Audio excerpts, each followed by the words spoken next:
the Lord takes me to a country, na Bwana akanipeleka katika taifa, and there is a contestation in that country between the one person there and these terrible prophets of Yahweh. He attempts to stand to contest them. Amazing. na kunayo kupinga katika taifa hilo, na mmoja wa watu katika Because hilo taifa he hilo. is envious of the anointing.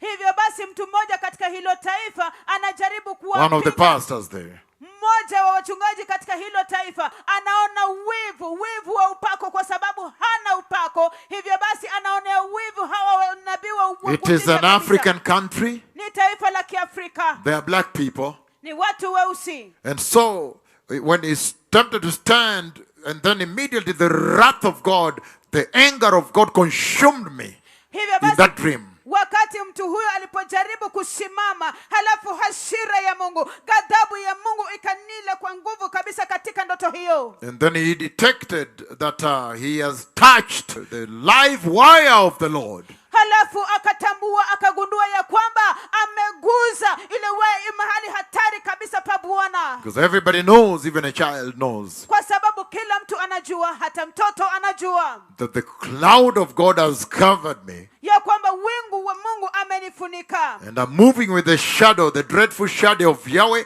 the shadow that lifted Israel from Goshen in Egypt to the promised land. Na ninatembea na kivuli cha Mungu, kivuli cha kutisha kabisa cha Mungu mkuu mwenyezi, ambacho kiliwaondoa wana wa Israeli kutoka Gosheni kule Misri hadi katika nchi ya ahadi. And then, Kisha out of that contestation, kutokana na hivyo vita, kutokana na huo wivu, from that pastor in that country, kutokana na huo wivu kutoka kwa huyo mchungaji kwenye taifa hilo, and then I told him, now you will see, nikamwambia kwamba sasa utaona, and now you'll fear me. na sasa utaniogopa. And then I turned like this and faced the country, Na kisha nikageuka namna hii na kutazama taifa, and the country was still normal.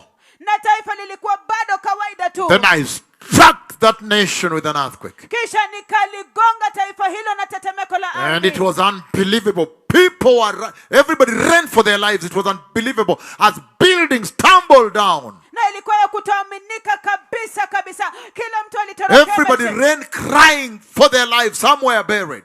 Kila mtu, watu wote walikuwa wanakimbia wakililia maisha yao, wengine wakazikwa, majengo yakaporomoshwa kabisa. And the Lord put me in there. I was also running with them so I may feel what they are going to feel. Naye Bwana akaniweka mle ndani ili kwamba nipate kukimbia, kutoroka pamoja nao pia, ili nipate kuhisi kile ambacho wanahisi. And that country looks like Nigeria. Na taifa hilo laonekana kana kwamba Nigeria. So the judgment of God is coming to Nigeria. Kwa hivyo hukumu ya Mungu inakuja kwa Nigeria. The Lord has finally turned his wrath upon the face of Nigeria, and he has turned the face of his dreadful prophet to now face Nigeria. Bwana sasa amegeuza ghadhabu yake juu ya uso wa taifa la Nigeria, na sasa amegeuza uso wa manabii wake wakuu wa kutisha kutazama taifa la Nigeria. It will be unbelievable. Itakuwa ya kutoaminika. Then he said, tell these people to repent Kisha akasema,